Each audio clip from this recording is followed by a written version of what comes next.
Good morning, good afternoon, good evening बच्चों। हम लोगों ने कल तक क्वेश्चन नंबर 2 पूरा कंप्लीट किया था।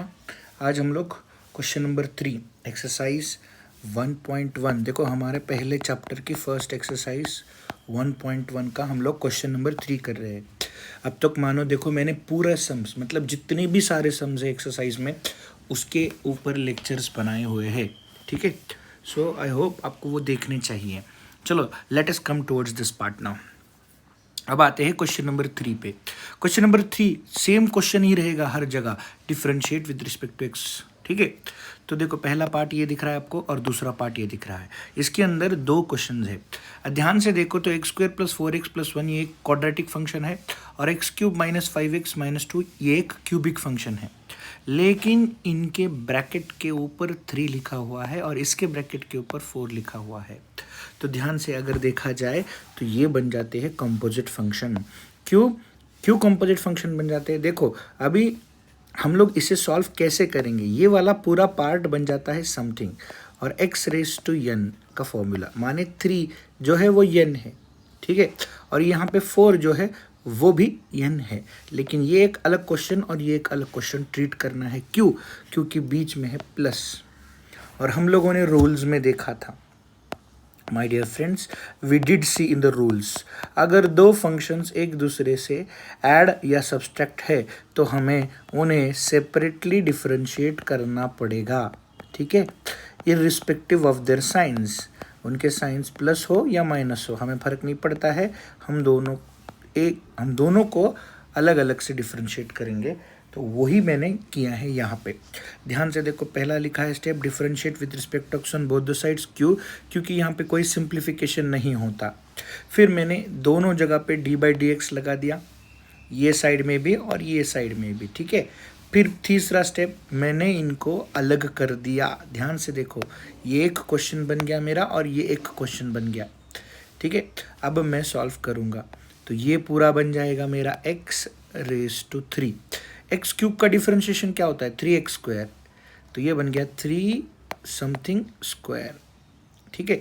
फिर ये समथिंग होने के रीजन से इसका डिफरेंशिएशन यहाँ पे है। ये वाला हो गया इस पूरे पार्ट का। अब ये पार्ट का हम लोग सॉल्व करते। देखो ये पूरा बन जाएगा x रेस टू 4, ठीक है, समथिंग रेस टू 4। तो इसका डिफरेंशिएशन होगा 4x क्यूब ना, तो यही मैंने लिखा है यहाँ पे 4x और क्यूब बराबर है।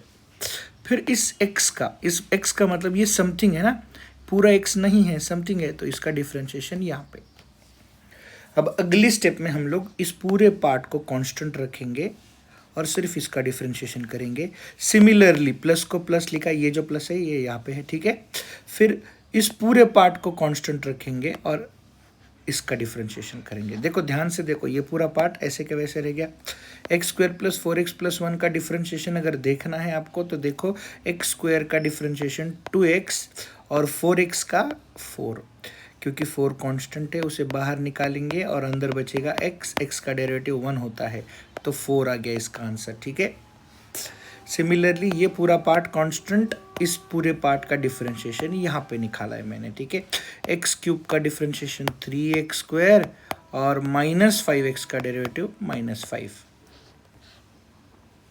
ये हो गया हमारा first sum. Now let us move towards second sum. अब ध्यान से देखो कुछ इस तरह से ही है, दो फंक्शंस है लेकिन ये दो फंक्शंस थे ऐड हुए थे, बराबर है। इस क्वेश्चन में, सेकंड क्वेश्चन में ये दो ब्रैकेट्स एक दूसरे से मल्टीप्लाइड है। तो देखो भाई और बहनों, जो हमारा रूल है डिफरेंशिएशन का, चेन रूल जिसे हम लोग कहते हैं, उस चेन रूल के अंतर्गत दो या दो से ज़्यादा फंक्शंस अगर एक दूसरे से मल्टीप्लाइड है, u इंटू वी, यहाँ पे इस केस में दो ही है, तो इसका रूल मैंने यहाँ पे लिख के दिया है।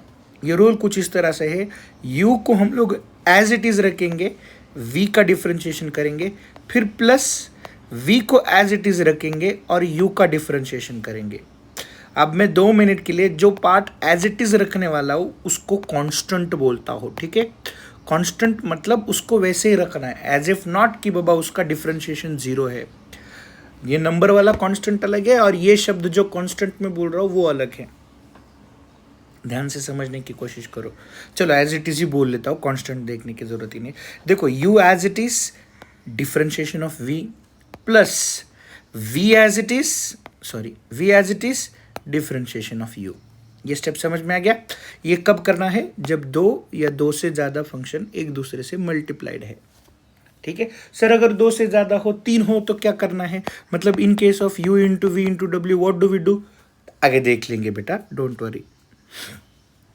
ये समझ में आ गया कि बोलो, पहले हमें u को एज इट इज रखना है, फिर v का डिफरेंशिएशन करना है, और बाद में v को एज इट इज रख के u का डिफरेंशिएशन करना है।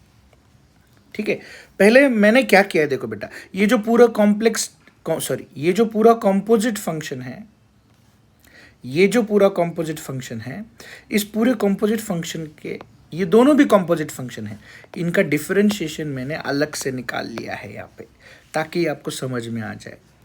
जैसे कि देखो 3 + x - x² रेस टू 8 है ना, तो ये बन गया x रेस टू 8 का डिफरेंशिएशन 8 × x रेस टू 7, और ये x है इसलिए इसका डिफरेंशिएशन यहाँ पे कर दिया। देखो इसका डिफरेंशिएशन कैसे होता है, ये 3 अकेला कांस्टेंट है, इसका डेरिवेटिव 0 आ जाएगा, बराबर है।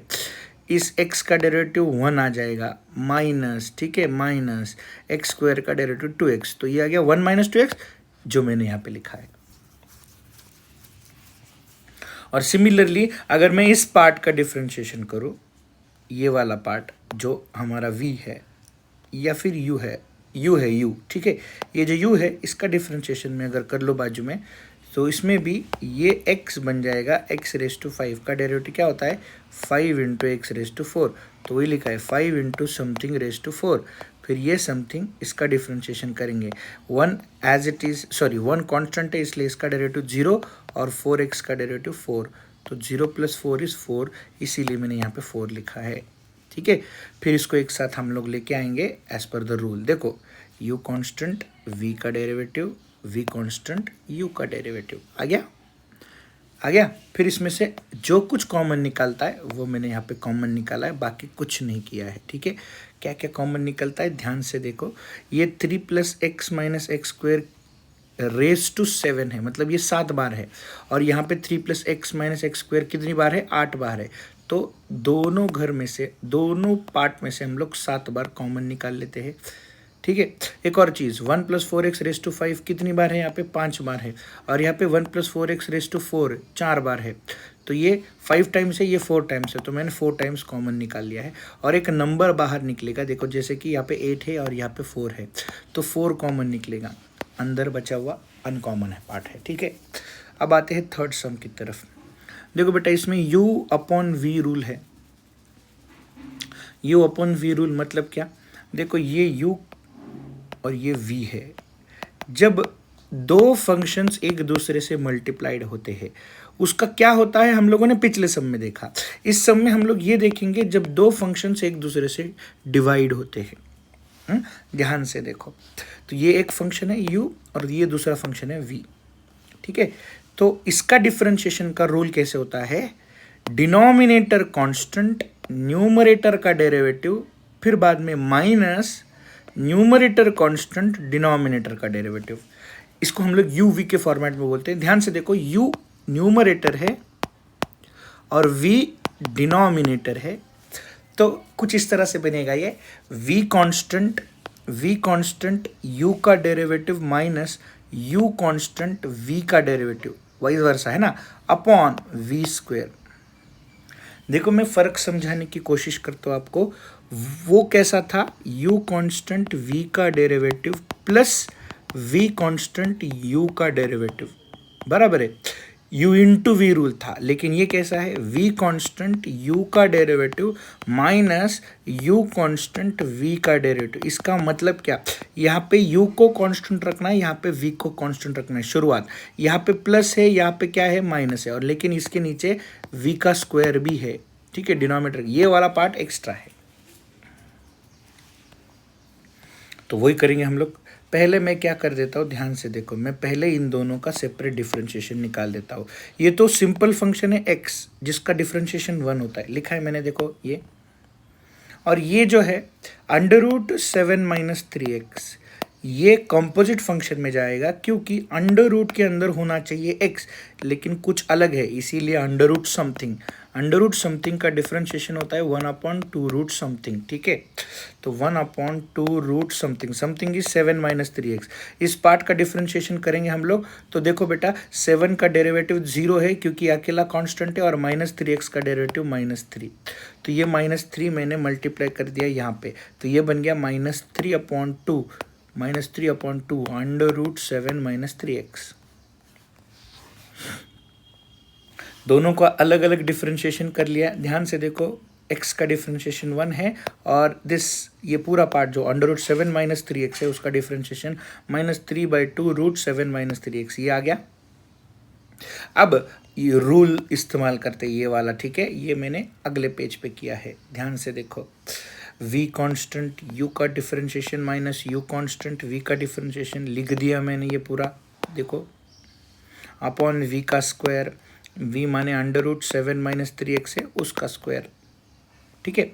अब मैंने मल्टीप्लाई कर दिया है, देखो √7 - 3x 1 को मल्टीप्लाई होगा तो ये कुछ इस तरह से होगा, और ये x जो है, ये x मैंने इस 2 को मल्टीप्लाई कर दिया, ये माइनस और ये माइनस बन गया प्लस, सो 2x/3 इतना हो गया।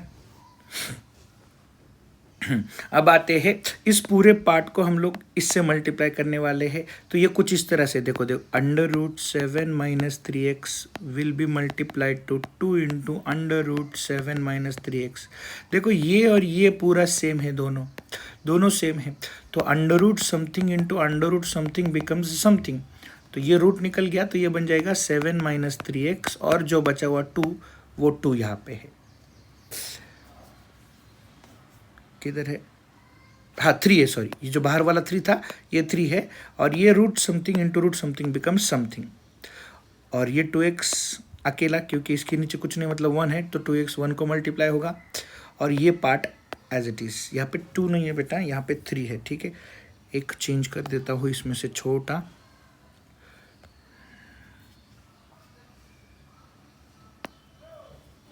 ठीक है।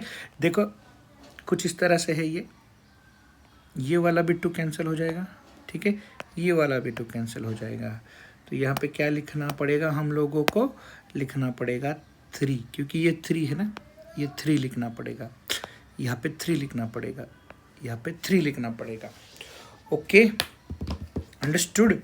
तो ये कुछ इस तरह से है, मैंने बाद में सिंप्लीफिकेशन किया है, बाकी कुछ नहीं है, आप चाहिए तो इसका स्क्रीनशॉट ले सकते हो, ठीक है। I hope so you have understood this part. मैंने आज बहुत इंपॉर्टेंट सम्स लिए हैं बेटा, उसको